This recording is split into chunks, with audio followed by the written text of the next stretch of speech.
things first, you already win. You already him, you don't gotta pretend. Fuck them, you already king. You stay real, you confident in your skin. It's all now, sit in the power that you already in. This the story of power that you already in. This the story of a master from a true Bedouin, far away from home than few ever been. First round pick, league of the smooth gentlemen. The game rigged like 50 said it's a cruel sentiment. I'm from the era when lyrics and bars is over everything. 5-star veteran. You couldn't walk in my fucking shoes or carry them. Excuse my borderline is very thin. Been married to the game like ever since maybe 2010. I realized most of y'all not serious. Point blank period. I flex and twist necks like cherry stems. Thought he was buried, but there he is, a new narrative. I keep winning. They not used to what you bringing, kid. I keep winning. Don't even know what they looking at. I keep winning. Man, yo, pick one lane and stand that I shit. keep winning. We came up on that hood shit. I man, keep you winning. know? Yeah, Nobody seeing yeah. your vision for I real, keep man. winning. Hey, it's July 12th. Be ready for your It turn. is Here's your one 10, shot almost right 10 now. p.m. Your heart pounding. And I'm Clear doing a throat, right when the show. crowd It's pipe definitely a down. later time, and I usually don't do Fridays, yo. But fuck it, we decided to get on. Round flipped upside down. Try to speak. How we words doing? going to What flight up? now. Applause for you, yo, for being here, yo. Oh, I'm feeling good. This was a good week, man. I had a conversation earlier this week, maybe you saw, with Jeanette Lenoir. We talked a couple of things. And the rest of the week was just work and chilling and being here and being creative. I dropped some new music. Oh, applause for that. I'm probably gonna close the show out with that. I'll play that on the way out. Fool's Journey is the name of that joint. I'm feeling it, man. And, I feel like maybe I should do like a whole other episode and talk about some of my process on these songs and the way it comes out, and like some of the not just process but the feelings too on these, you know, especially where I'm at in my progression with music. You know, I still have, you know, varying feelings, but I feel good. Real talk, the consistent feeling overall is like, man, I'm proud of the shit that I be popping up with, man. I love Fool's Journey, yo. I didn't know I necessarily had that in me, you know.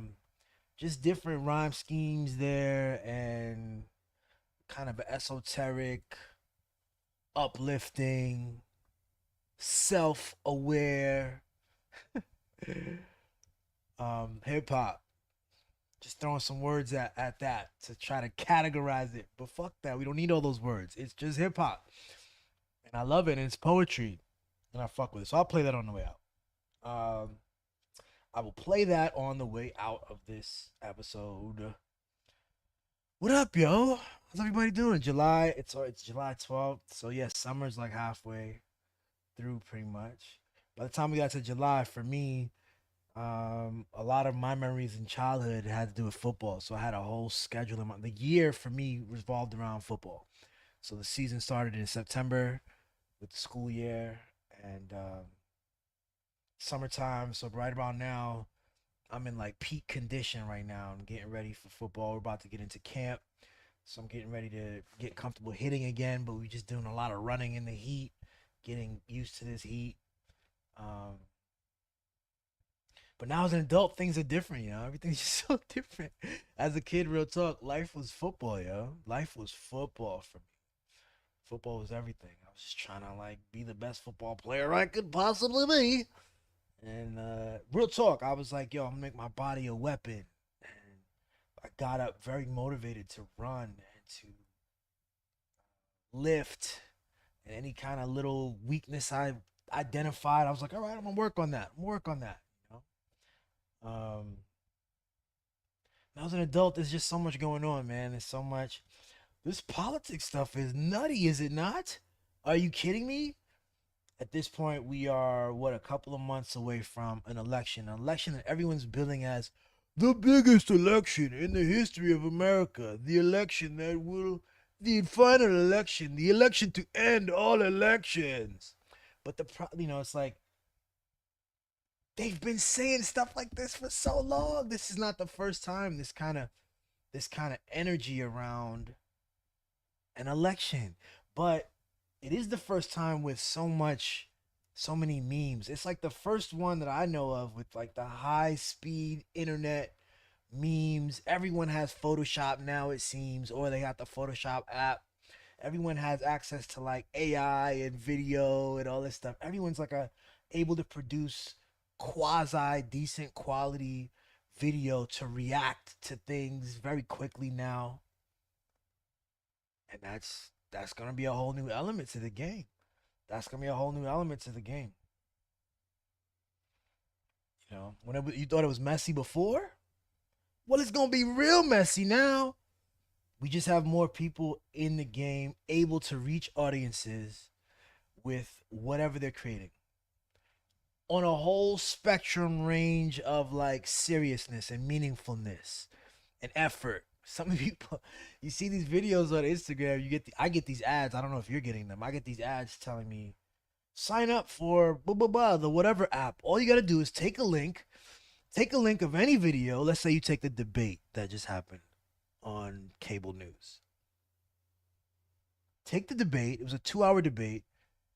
Plug it in there. It will create 30 little clips for you. And then you could post that whatever, and it'll do subtitles, and maybe you can actually, it completely automates the process. It creates 30 little videos that I can have. So over the next 2 months, I can drop content if relevant to the debate. But let's say I'm doing that with lots of different things, then I can do that forever and ever. And none of those things are really meaningful. I'm not even attempting, according to the ads, I don't have to even attempt to contribute anything. I don't have to contribute any intellectual effort at all. And and the AI is cutting it up for me in ways that I don't know. Maybe it's just a straightforward linear editing kind of thing, or maybe they're cutting it up based on keywords and creating narratives for us, And so this will be the first election with that stuff. Plus, what is it? All this voice stuff. They can completely have Joe Biden saying something completely that he did not say, and Trump saying something he did not say, and somebody in the audience asks a question, and it can all look pretty real. Some of it looks real, but some of it is obviously not real. And that's where we get this entertainment. I think the large part of it is just going to be a lot of entertainment. I think some people are worried that there will be fake things that we will misinterpret as real, and I think that's going to be a part of it. But I think a lot of it is just going to be range of entertainment stuff. And can I keep it a buck with you? I think that we don't know the difference between what is entertainment and what is real. I don't think we figure that out as a species or as a society. So that's true if you're talking about cable news, and now it's even more true. We haven't tried to seriously ascertain what is true. And that problem is now going to be exacerbated even further in this new upcoming election. So applause for that. And we're just going to have to deal with people who sometimes they're going to be referencing things that like it was a meme or a joke or an AI thing or a bot piece of nonsense that they saw on Facebook, but they won't have the discernment to understand. They'll be angered by an AI bot fake thing and referencing that. And as you're talking to them and having maybe a debate or a discussion with someone, they'll be referencing something completely fake and made up. And they may or may not know enough to show that to you so that you can actually critique that, and maybe you can come to a better truth.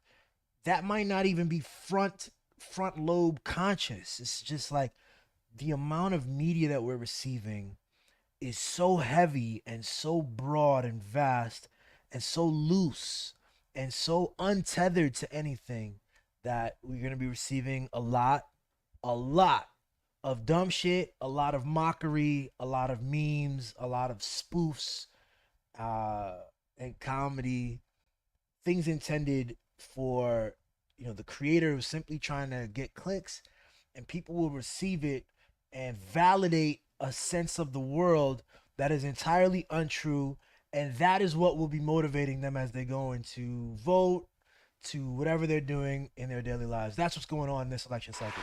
Applause for that. Applause for that. And I think the amount of how much of that is at play is huge. I think it was huge back when I was growing up. I think it was huge, and we don't talk about this enough. We don't understand the depth of like subtle words and manipulation. I had a guest a couple of episodes ago, Ian Blackstone. He talked about the manipulation of cultural symbols.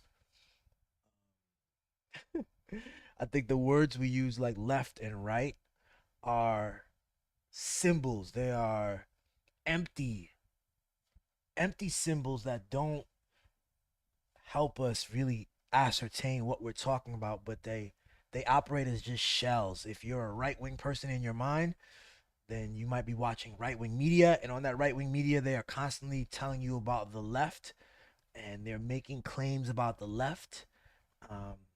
They have experts and guys in suits that come up and let me tell you about the left, and the left is doing this, and the left is always, and I think it's a problem that the left is of the left, and the left. And if you're a left-wing person, if you're more of a Rachel Maddow, MSNBC type person, then you're like, oh, let me check in what they're doing, and what she's doing is, let me tell you about the right. There's the right and the right, and okay, here's the right. And in both cases, it's just like, I just find it silly, man. I can't do it. I can't watch a place that uses language so flippantly and inaccurately and so loosely on matters that they claim to be of importance to them. I think our entire way of speaking is inaccurate and actually harmful to the goal of being able to like understand what the fuck is, So that was prior elections. I think this election is gonna be a whole new level, bro. A whole new level. Just technology meets lacks of discernment, meets capitalism, meets political abuse, and the manipulation of cultural symbols. I think that's all at play right now. But I've kind of generally really not been into the election stuff, the horse race stuff, the manipulation of cultural symbols, the speaking like children, the left and the right, and the red and the blue and the colors. I've always been a bit averse to that. And I find myself again averse to it now. Applause for that. Very important. And I've been averse to it because, I hope you can tell, I just think it's not useful. I think it's not real. It's not real. I've been talking a lot on my show about this effort to ascertain what is real. And I think these are constructions that occupy space in our minds, and even at their best, they are attempts to point to something, certain political constructs and ideas and concepts. And yes, there are conflicting notions of how the world should operate, and how conflicting notions of how our nation should operate, and conflicting ideas about how we should interact with each other and things like this. But that the left and right is a reduction that is so empty at this point, especially in 2024, with all the manipulation of these ideas and manipulation of cultural symbols. These symbols, left and right, have been co-opted and meaningless, and are now meaningless, and they simply serve to trigger people. That's what it is. You know who your audience is, and then you go and you say the right, and then you get that response. The left, and you get that response. I think for me, I'm more interested in focusing on ideas on the ground and getting into those in detail. And so that's what we've been trying to do on this show. And I'm very proud of what we've been doing here on How Billy Sees It. the guests we've had on, and a lot of our private conversations, or not private, but the one-on-one conversations where I'm just talking. Um, a lot of this election stuff, the election stuff, it's just like there are whole industries that have developed purely for the election stuff. You know, there's a whole polling industry that is dependent on the election stuff. The advertising industry is a very successful $1 billion, billions on billions of industry, but the election cycle produces a major boost. It is a known, it is a spectacle that everyone knows. It produces a lot of energy, a lot of investment, a lot of tension, fear, and there's a whole bubble of discourse and energy around the election. I'm interested in the ideas and the discourse, the definitions, the way we perceive each other 365 days of the year. That's what I'm interested in. I'm interested in that in 2024, 2025, 2023, 2022, 2021, 2020, 2019, and prior. I'm interested in like how we talk to each other, the things we concern ourselves with, where we put our attention, and how and why. I'm interested in notions of truth, which if you think deeply about what truth is, you're talking about you're trying to grapple with the challenge of the individual's capacity to ascertain truth and to set truth and to experience truth, and the validity of that person's truth, and that tension that exists between that truth and the other person's truth. Understanding that each of us are experiencing different things differently, and yet we exist in a shared experience, and that there's tremendous value in us having a shared truth, to come away with the same understanding about a thing. Understanding that that's not a given. That's not a given that we will come away with the shared understanding of a thing, even though we both experience the same supposedly singular thing. So I'm interested in truth. And language. Language is key. That's why I've been talking about language so much, yo. We're engaged in, we don't realize it. I wasn't taught this. Maybe you weren't. But that's okay. We can learn together. I've come to realize that we exist in a condition that is constantly a battle for the language to describe what is happening. And every second of the day, everything that occurs is it's not just a matter of like, oh yeah, this happened, that happened. There is subtext. There are definitions. There are points of focus. There is context. That's all relevant. And that some people are playing the game in a chess kind of deal and are constantly involved in a process of setting our reality for us, and others are not, and you're not focused, and you're not focused on that, and you're trying to enjoy your life or pay your bills or enjoy your family or do your work or pursue a personal passion. But that this other stuff is at play, bruh. This other stuff is occurring. There's like a texture and a depth of language that is important. And I think it's super obvious on, like, we've talked about this a few times on this podcast. Genocide, the word genocide, the ability to call it a genocide, it triggers a legal distinction that triggers a bunch of requirements of countries and of state people.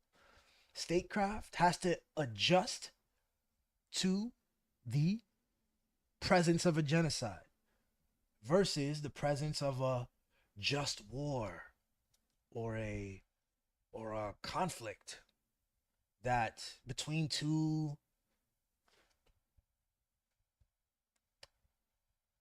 two people that can't agree.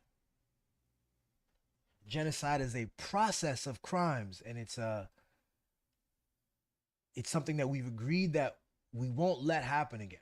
Okay, and so you can, but we understand that words are separate from the things that they intended to describe. That the things that are in the real world are what they are, and then it's the words that come after.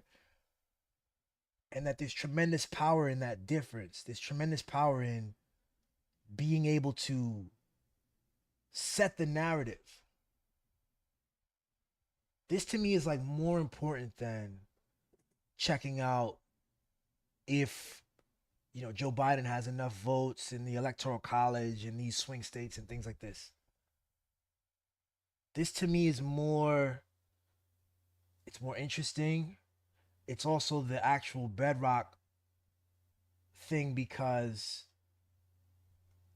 it's clear that political parties can do what they will. They switch and they're chasing demographics, and there's so much. It's just political play, and there's absurdity, and there's nothing consistent there. There's nothing real there.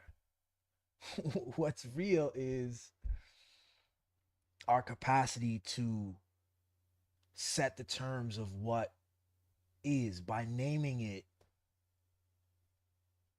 and adjusting to it. Again, sticking with the genocide for a second, like the things that are happening over there are so monstrous. The only way people don't respond appropriately is through framing it in terms that it's like these are just stories. We aren't experiencing it. Thank God. Thank whatever you'd like to thank. Thank the universe that you and I are here watching on YouTube, you know what I'm saying, with our Wi-Fi. We aren't experiencing it. It's purely a story that we receive and we internalize. That allows us to say, oh, this is okay, or that's not okay. There's a story we have about our relationship as workers versus our employers. There's a story that's been set, a narrative about our value that's been set. Words have been applied to us like low skill or low skill worker, things like this, which then become a burden. Those people who have been deemed low skill workers, of course, in the marketplace, it's harder to advocate for yourself if the common parlance, if the common vernacular around what you do, what you bring to the marketplace is low skilled.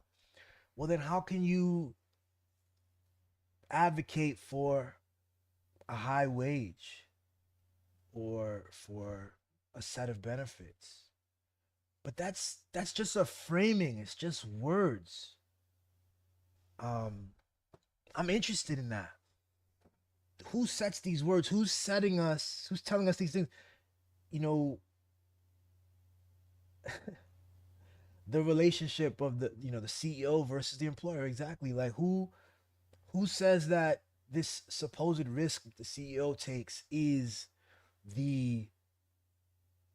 such a fulcrum point that they have the right to be kind of a dictator in this space, that they've built this space. You can have a company that's existed for 5 years and had a number of profits, and maybe it employs certain people, employs people. There's a framework. It's not just what it is. There's a framework around who brings value and how that gets compensated. I talked in another episode about recently the Congo, the crisis in the Congo with, young children mining with their hands and with crude tools and without safety. There was a lawsuit brought to many of the phone companies in order to bring this into alignment, to say, yo, the phones that we all use and take for granted that have like sprouted all of this other vibrant economic stuff with the apps, and all these phones run on a thing called coltan, a natural resource called coltan, which somewhere in the supply chain, children are being forced, it seems, to mine in unsafe conditions. That's in that supply chain. Account for that. We need you to account for that. That's what the lawsuit attempted. And perhaps there were damages and other things, but it lost. It was simply a legal decision, which is just words, which is narrative. It was a narrative construction that says that no, the supply chain for these companies, Apple and the like, is separate from that. That there's that they'll stop it. They'll stop this. The notion of the supply chain stops at when Apple contracts with a local entity, whatever that is, whether that's an oppressive entity that is engaged in slave labor. That's separate. That's separate. It's a construction about separation. I've talked about this in several episodes, you know.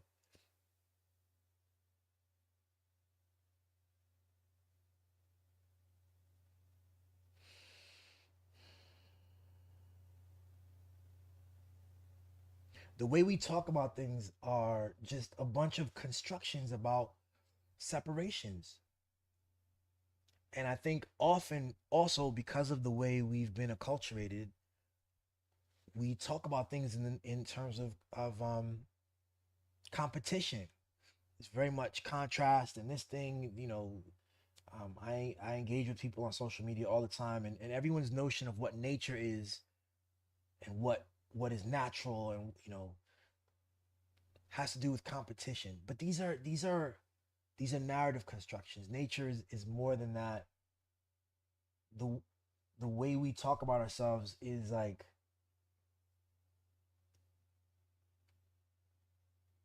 it could be more than what it is. It's but these things weigh heavy on in ways we don't understand in terms of how we interact with each other. And I'm interested in that. You know, I'm not as much interested in like judging between the violent war criminal versus the idiot corrupt guy who, you know, finagled his like celebrity into the White House. And they're not the same. They're different. But I find myself really disinterested in that discourse. And especially why? I'm going to show you especially why. Here, let me share something real quick. All right, this is on my Facebook. Let me move my webcam over to here for a sec. Oh, these guys all together. All right.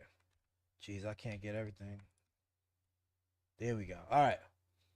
It says, it sucks to see how many people are okay with a guy who confidently lies as opposed to someone who stutters while telling the truth.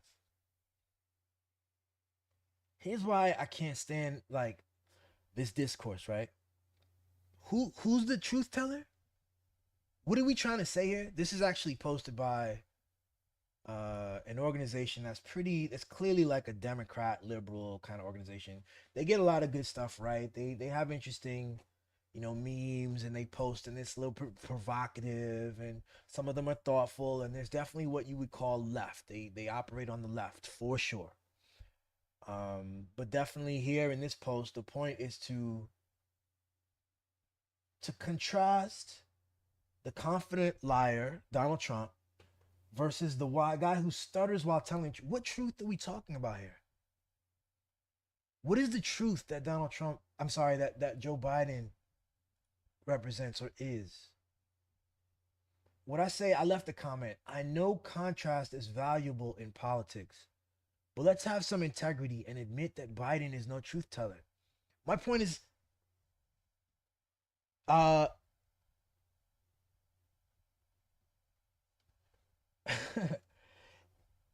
construct honest sentences. Construct true sentences. Is that so hard? If you want to make a case for whoever you want to make for, do so with true sentences. We have to begin to start to do that ASAP. We're so behind. We're so backwards. We've had our whole understanding of politics modeled by weirdos and liars and clowns. So you're going to go and start to, it sucks to see how many people are okay with a guy who confidently lies as opposed to someone who started. If you can't make an affirmative case for your presidential candidate based on true statements, just true statements, at least sit in that. That's telling you something. Don't just rotate into absurd untruths. If you can't structure your case around true statements, at least sit in that and acknowledge that. Operate from that. Maybe you have to adjust your entire framework to do so. That would be okay. That's okay. That's available to you. Maybe your understanding of what Joe Biden is doing and what the Democrats are doing, maybe it's off a little bit. If you can't make just true statement arguments, you gotta incorporate that truth and deal with that rather than and look at this. 70,000 people like this. 10,000 people left some comments. I'm sure some of them are negative. Most of these are probably positive. 28,000 people shared this as though it were a meaningful thing to say. A meaningful, interesting, worthwhile contribution to our political discourse. It isn't. And when you see the other side lying and pretending things away, you get all confused. What are the Republicans? And then you tell stories about the Republicans. Then you create narratives about the Republicans and how they're untrue and they don't deal in truth and they're delusional and it's a cult.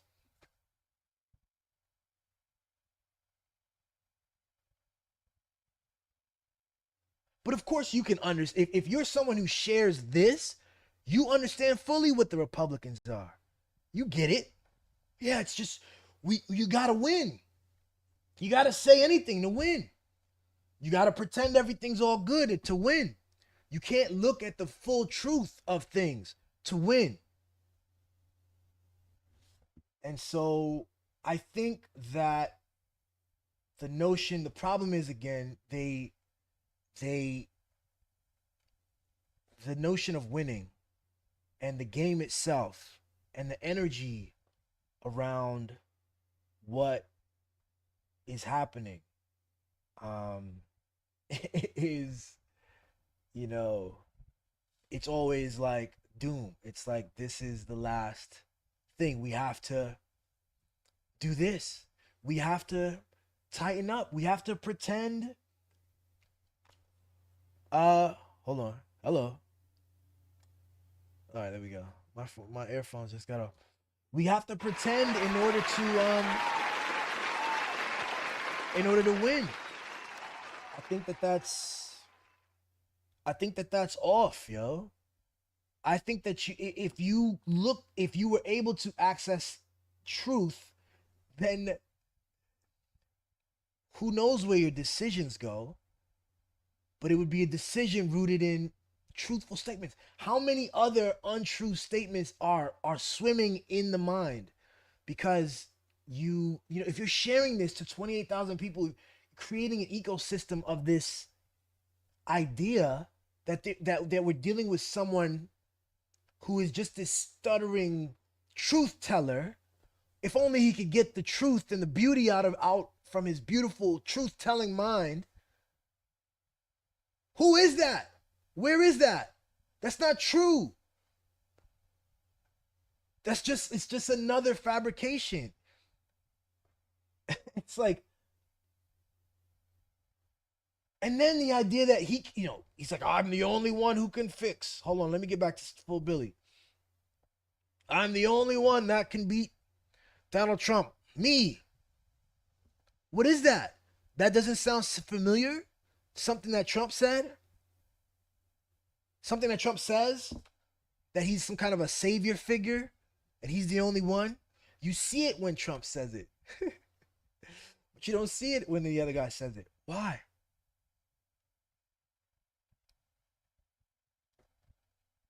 I don't know. I do know, though. I think it has to do with just the stories we tell each other and the stories we're holding in our minds. That's it. I still see people who argue that Hillary Clinton lost her election to Trump because of people who voted for who they wanted to vote for. What an absurd, backwards way to view the world. What a way to view the world that is beneficial for Hillary Clinton. Hillary Clinton ran a bad campaign. Hillary Clinton decided to run a milquetoast, third way, conservative liberal campaign, borrowing from her husband's sort of ideology, and then taking where she was a war hawk. She wanted to show she was as war interested as the boys are. Among other things, a milquetoast sort of liberal campaign. She also avoided certain key states. She failed to be a viable candidate that would have won the election. And also you have, other forces at play, CNN and the media. There's a whole critique we can have and go down that line. The last place you should be going is to the voters and saying that voters messed up. That's the last place. You can look at the campaign, you can look at the time, you can look at the political climate, you can look at the media, you can look at donors, but you don't tell the voters who are rightly displeased with their political choices. You tell them that they should have voted for Hillary Clinton. What? That's a story. That's another. You're doing the job of Hillary Clinton. Hillary Clinton has embedded her narrative, which takes the blame off of her, which doesn't address her political mediocrity and her poor political acumen. And it doesn't address the media and the way the media sought to profit from the spectacle that was Donald Trump and elevated him from a kind of a mocking sort of outsider candidate into the main deal. It doesn't address, even from my understanding, that Donald Trump was dismissed so quickly as a non-serious candidate that he wasn't taken seriously. That was all prevalent in that first campaign. And instead, people take the lesson that people take is that voters should always vote with what the elites tell them to vote. That's been given to you. That's a logic. That's a use of language. That's a logic that's been given by people with the microphone. You don't have to internalize that. You don't have to do their jobs for them.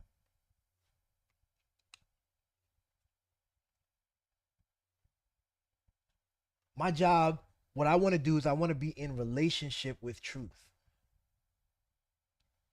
I want to be in relationship with truth. I want to sit in reality. I want to tell stories from reality. So I think it's possible to still make a case for Joe Biden, actually. I know some people doing it.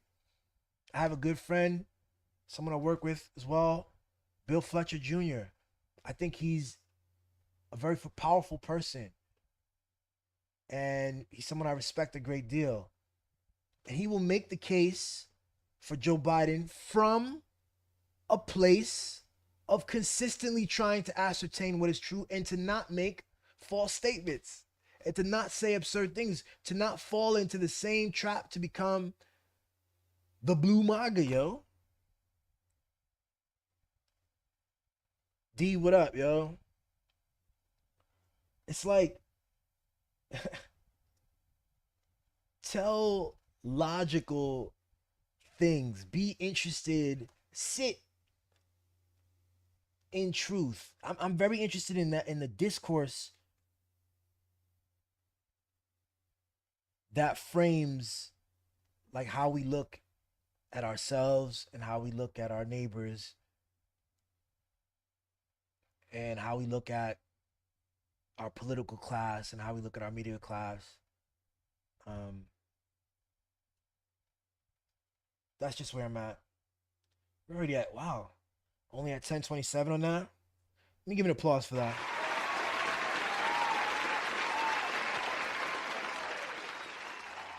So, I mean, that's all I want to say on that. I think that if you come at the entire process, everything with a desire to say what is true, to be in relationship with truth, to argue for truth, to sit in truth and make arguments from truth, to understand that if I'm making an argument that isn't from truth, then it's not an argument worth making. There is no argument that is outside of truth that is worth making.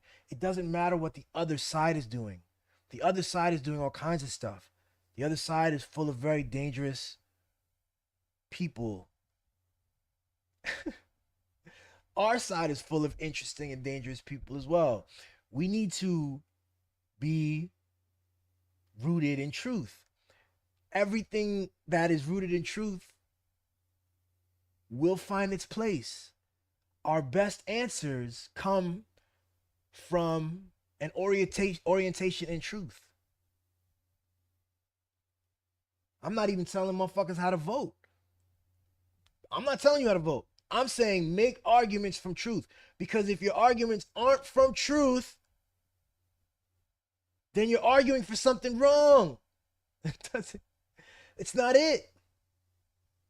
And if you can't make an argument from truth, then that's the signal that you have to adjust. But if you're not even thinking about truth, if you're thinking about arguments for your guy, you know, guess who's doing that? People in the Likud party in Israel are doing that. People in the Republican Party in this country are doing that. They are making arguments for their side. You know, take your worst case individual in human history, arguments from that side, and residing happily in absurdity, not interested in truth, and simply pushing arguments for your side produces weird shit. It's not a good look.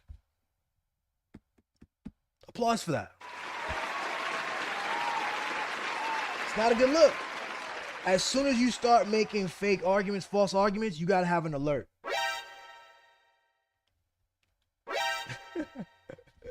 And the alert helps you readjust your thing. And I just think, again, back to the top, yo, outside of, this is politics. I've been talking politics for a couple minutes now, but prior to that, I was talking just generally, yo. The way we talk about ourselves, we have so many myths. It's myths. Myths on top of myths. The myths have produced the anxieties we hold. The myths about who, you know, masculinity and who I am as a man make me, or have the potential to make me feel uncomfortable as I look in the mirror and I'm 5'9", right? Oh, a man should be 6 feet or better. A man should have these amount of muscles. A man should have this bank account. A man should have these things. All of these things, you know, it's like what is truth versus what is narrative? And then we make these arguments, then we judge ourselves and we judge other people and we critique things. We're not rooted in accepting what is true and making arguments from what is true.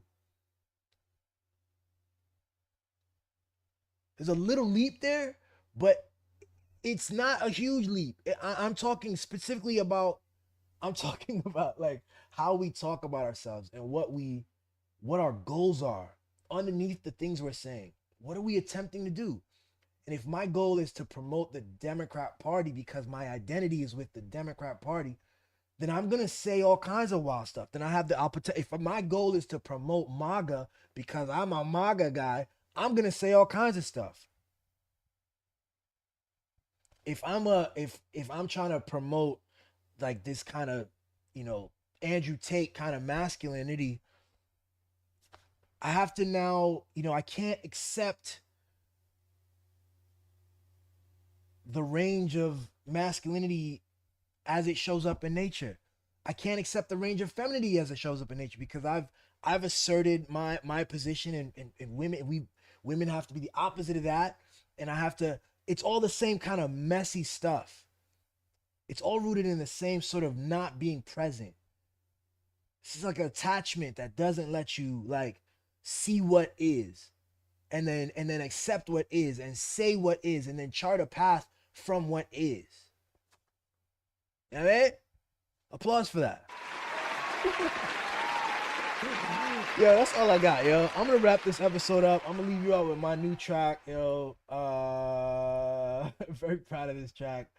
Very an emotional track for me also, but a big fan. I'm glad I got it out. I had it done for 2 months, and I held on it because I didn't like how my voice sounded, frankly, to be honest with you.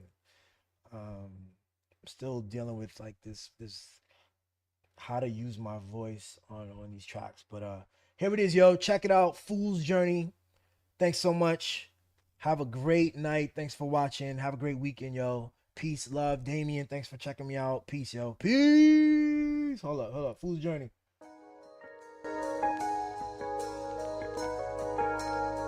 All right, y'all. Peace.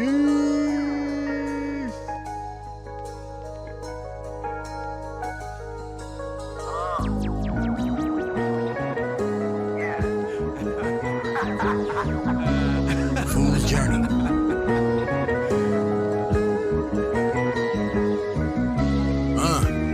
Path unseen, lane opens. My name ring bells, barriers sound broken. The pain grows till the veins open. Chosen, no matter how you slice it up. Same quotient, cook all summer. Flame throwing, we all in like fam, just prayed over it. Hands move in the same motion, chain smoking. The wave ocean is, wait, let me start over. Eyes won't blink, I stay woken. How the words so deep or plain spoken. Spitting that raw medicine, insane dosage. The price is way up like a change token. Lyrically, brain lotion, slick, but I ain't boasting. Living these mundane moments, sipping a strange potion. My rhyme's coldest when I stay focused. I pen a poem, leave your brain jolted. Too many fake poses, forgot this king culture. Carry the weight like I got 8 shoulders. My 16 bars is hard, my 32 doing the mostest. Double my inner searching, found the same culprit. Damn. What if I'm limitless though? Yeah, I source metaphors from motherlands. Soon as I think I understand another land's. Wait, come again? News coverage is too troubling. Clowns stuck in their heads like the son of Sam. Turn me up round 9-7, summer jam. Toss a dumb fuck in a gutter can. Stuttering, they can't stomach it. Eating MCs and I'm loving it. Billy the process, not my government. The team hustling, these fools rushing in. I pour out for my people and fill my cup again. Truth public, choose love, it's a new covenant. Now they all got questions about my publishing. Pay attention with extreme caution. Type of nigga to shadow box and connect with his dreams often. The man flow like a stream faucet. Awesome, I shoot flame fire, breathe awesome. I leap forward and every step is invested as a seed garden.